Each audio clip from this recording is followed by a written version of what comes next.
Cutting call, oke. Jadi tips cutting yang akan gue bagikan di video ini akan bersifat lebih ke arah general alias umum, di mana dapat diaplikasikan ke setiap individu yang menonton video ini. Perlu diketahui juga bahwa tips yang akan gue bagikan ini bertujuan untuk membantu kita untuk memaintain massa otot kita semaksimal mungkin, alias meminimalisir penyusutan massa otot yang berpotensi terjadi selama fase defisit, dan juga bertujuan supaya fase cutting kita lebih sustainable, di mana dapat diterapkan secara jangka panjang. Tips pertama, ada baiknya secara jangka panjang, penurunan berat badan per minggunya kalian incar kurang lebih di 0,5% sampai 1% dari total berat badan kalian. Jadi misalkan berat badan kalian itu 80 kg, maka kalian dapat coba incar penurunan per minggu sebesar kurang lebih 0,4 sampai 0,8 kg. Jika tingkat body fat kalian masih tergolong tinggi, maka kalian dapat coba incar penurunan mendekati atau bahkan relatif setara dengan 1%. Jika tingkat body fat kalian sudah tergolong rendah, terlebih jika di saat bersamaan juga kalian memiliki massa otot yang sudah relatif tinggi, maka ada baiknya penurunan semakin diincar mendekati 0,5%. Tips kedua, ada baiknya kebutuhan protein per hari senantiasa tercukupi, di mana kurang lebih sekitar 1,6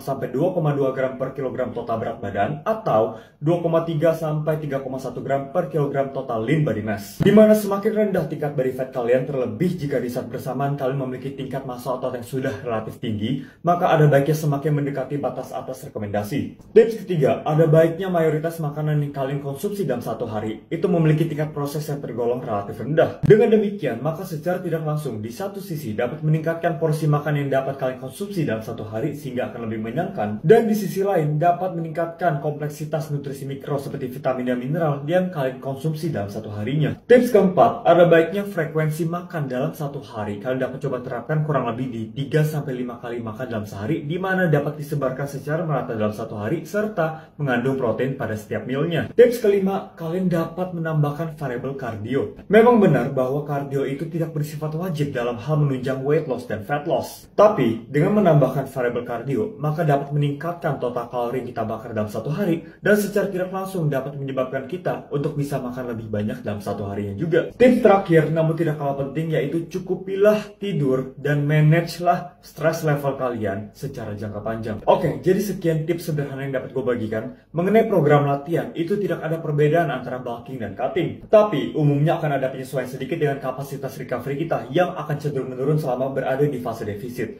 Tapi itu kita akan bahas di lain waktu aja. Cheers!